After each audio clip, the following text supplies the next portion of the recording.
Hey everyone, TimaeuSS here. Welcome to another Etheria start video, and Lilium finally has been updated on the tier list. That's right, if you take a look, this is of course our good old friend Pridewin here, and Lilium is currently sitting, you have to scroll down for her, in the tier 1 section as a DPS for PvP, and sadly tier 2 for pretty much everything else. And I have to say, after reading her skills, we all thought, man, she looks very good, right? Complete crowd control immunity, 500% multiplier with attack and speed buff. But hey, after my guildies managed to pull her, and some people actually went P5 on her, so max duped, her damage is unfortunately disappointing. Alright, her damage is disappointing. And I have to say that even the brand new Nilu is better than her with regards to overall performance. So let's take a look at what they have to say regarding this. So I'll move this on the side. So Lilium for PvP doesn't fit into the traditional AoE teams. Yes, that's right, because she's single target, but that single target often doesn't even one-shot bruisers. So she now is fitting into more of a standard draft or slower draft as well. And we essentially slowly ramp up, and she's got the damage to whittle the enemy down while being CC immune. Now, we're still learning how to use her properly. I remember when first Yelly came out, people were like, is she that good if she's not RNGing her way through 5 hits? But we all know from EWS how broken Yelly was, right? So maybe we'll have to see. As for PvE, unfortunately, she is just not that good. Speed buffs as well as attack buffs are not that unique, and yeah, Valerian provides essentially attack buff, and having a Lily or other characters will give you that speed buff. So her damage multiplier is not going to be that impactful with how she is built, and why don't you just use Didding as an SR character that does more damage? So I completely agree with that. Now Nilu, on the other hand, low base speed, difficult for her to open against things like Lily. However, she is, I would say, the F2P's Lily, okay? Having the ability to, oh my goodness, provide team-wide speed effectively, that is also going to be permanent uptime alongside high duration vulnerability, makes her really good for PvE. And I'm pretty sure that I've already seen some clears for whether it be shells or even the module bosses.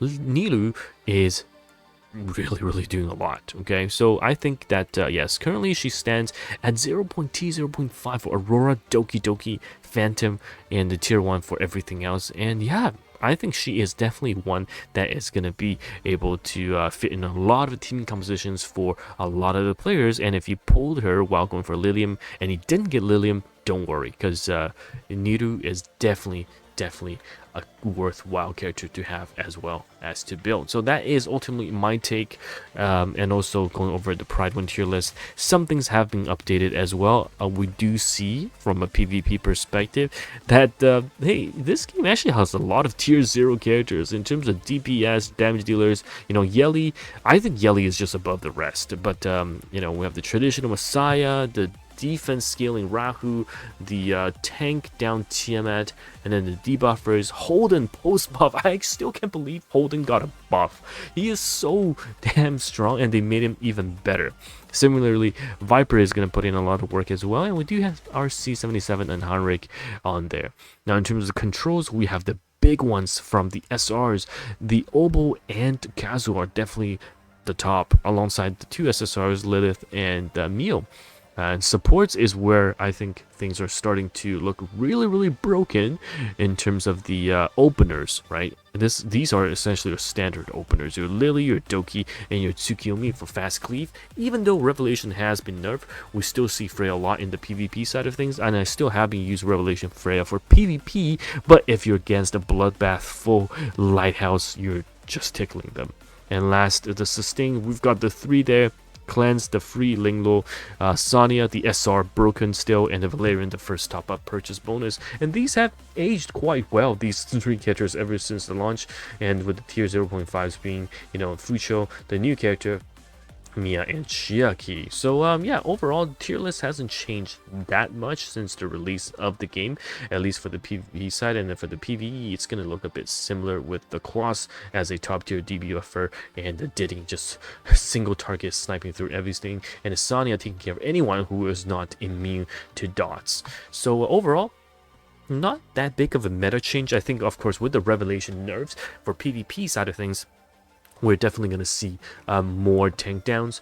And for PvE, however, because Revelation wasn't changed that much, I don't think we are going to see much change there. If we open up, for example, the in-game arena, if we take a look at the top arenas in the top tier ranks, yeah, we are seeing, you know, more CCs coming out. Lilium is being used. Good job, Kicker. But Lily, Lilith, Kazu, Sanya, these are the ones putting in the work. And we've got Holden, of course, and Mizuki is definitely a one that we should be looking out for 100%. Anyhow, let me know your thoughts on the new tier list changes as well as the new Lilium placement. I think more testing is needed to see where she truly stands, but you better pay attention because I don't think it will be another Yelly situation where people are saying, oh, she's not that broken or she's not game changing. But hey, Yelly is truly one of the best DPS in the entire game. I would say the best right now if you build her really, really well. Anyhow, thank you so much for watching this video, and it's TimaeuSS here, and I'll see you guys in the next one. Goodbye now.